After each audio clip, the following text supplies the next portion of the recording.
जनकपुर में राम जी ने सीता जी के दर्शन किए और सीता जी के सौंदर्य पर राम जी मुग्ध हो गए।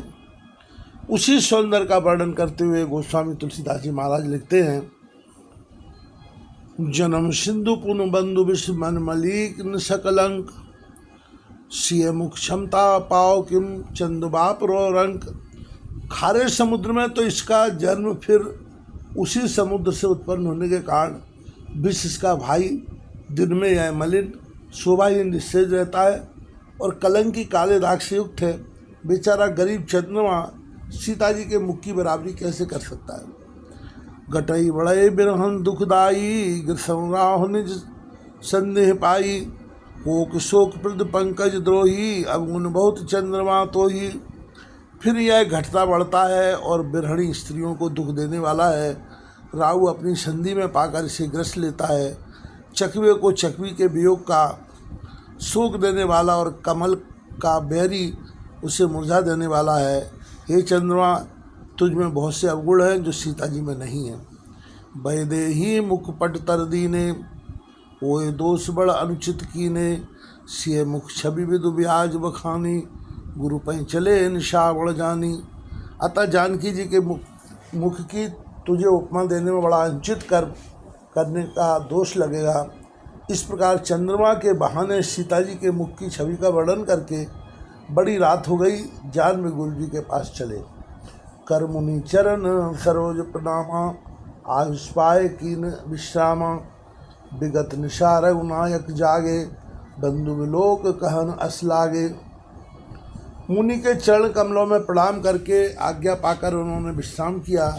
रात बीतने पर श्री रघुनाथ जी जागे और भाई को देखकर ऐसा कहने लगे,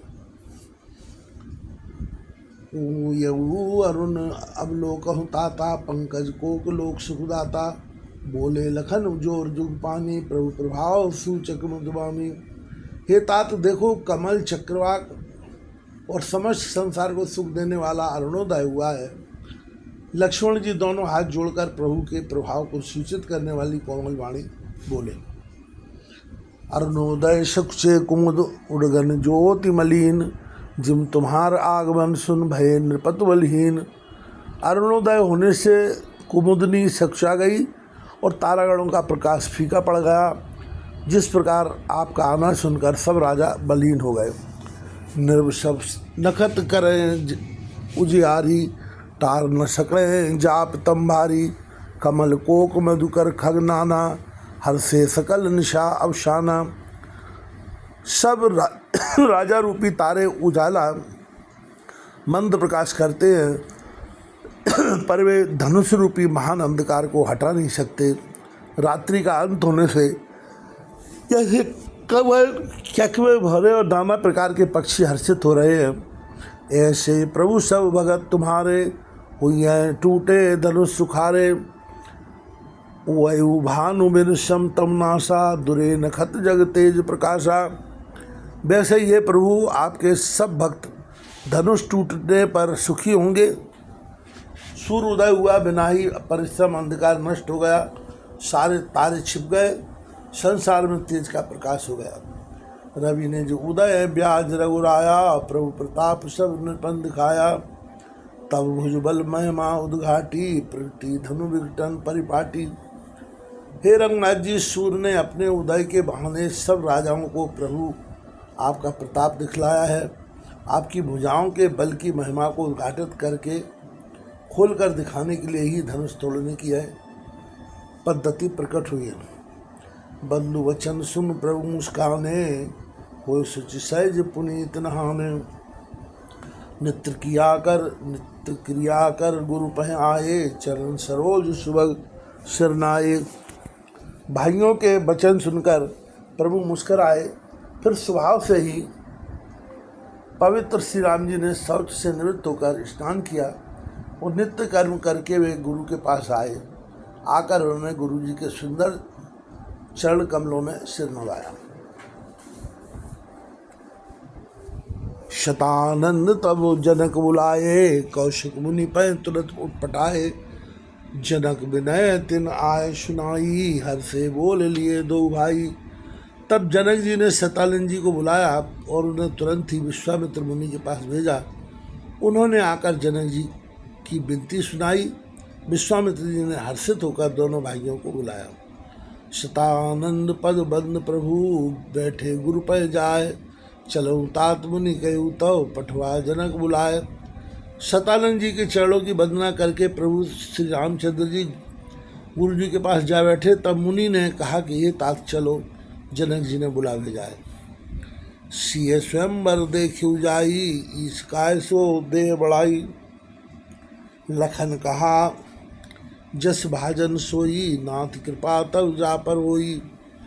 चलकर सीता जी के स्वयंवर को देखना चाहिए। देखें ईश्वर किसको बढ़ाई देते हैं। लक्ष्मण जी ने कहा हे नाथ, जिस पर आपकी कृपा होगी वही बड़ाई का पात्र होगा, धनुष तोड़ने का श्रेय उसी को प्राप्त होगा। हर से मुनिशव सुन बरवानी, दीन आशीष समय सुखमानी। पुनि मुनि वृंद समेत कृपाला, देखन चले धनुष मुख साला। इस श्रेष्ठ वाणी को सुनकर सब मुनि हर्षित हुए। सभी ने सुख मानकर आशीर्वाद दिया। फिर मुनियों के समूह सहित कृपालु श्री रामचंद्र जी धनुष्यज्ञ साला देखने चले। रंगभूम आए दो भाई, अशुद्धि सब पूर्वासन पाई। चले सकल ग्रह काज समारी, बाल जुबान जरठ नर नारी। दोनों भाई रंगभूमि में आए। ऐसी खबर जब सब नगरवासियों ने पाई, तब बालक जवान बूढ़े स्त्री पुरुष सभी घर और कामकाज को भुलाकर चल दिए। देखी जनक भीर भय भारी, सुचि सेवक सब लिए हकारी। तुरंत सकल लोगन पह जाऊ, आसन उचित देव सब काऊ। जब जनक जी ने देखा कि बड़ी भीड़ हो गई है, तब उन्होंने सब विश्वास पात्र सेवकों को बुलवा लिया और कहा कि तुम लोग सब लोगों के पास जाओ और सभी को यथायोग्य आसन दो। कहे में तो वचन विनीत तिन बैठा रे नर नार। उत्तम मध्यम नीच लघु निज निज स्थल अनुहार। उन सेवकों ने कोमल और नम्र वचन कहकर उत्तम मध्यम नीच और लघु सभी श्रेणी के स्त्री पुरुषों को अपने अपने योग्य स्थान पर बैठाया। राजकुमार ते अवसर आए, मनोहरता तन छाए। गुण सागर नागर बरबीरा, सुंदर श्यामल गौर शरीरा। उसी समय राजकुमार राम और लक्ष्मण वहाँ आए। वे ऐसे सुंदर हैं मानो साक्षात मनोहरता ही उनके शरीर पर छा रही हो। सुंदर सांवला और गोरा उनका शरीर है। वे गुणों के समुद्र चतुर और उत्तम वीर हैं। राज समाज विराजत रूरे, उडगन महुजन जुग विदु भूप पूरे। जिनके रही भावना जैसी, प्रभु मूरत देखी तिन तैसी। वे राजाओं के समाज में ऐसे सुशोभित हो रहे हैं मानो तारागणों के बीच दो पूर्ण चंद्रमा हों। जिनकी जैसी भावना थी उस प्रभु की मूर्ति उन्होंने वैसी ही देखी। देखें रूप महारंधीरा, मनहु वीर रस धरे शरीरा। धरे कुटिल नृ प्रभु निहारी, मनहु भयानक मूर्त बहारी। महान रणधीर राजा लोग श्री रामचंद्र जी के रूप को देखकर ऐसे देख रहे हैं मानो स्वयं वीर रस शरीर धारण किए हुए हो।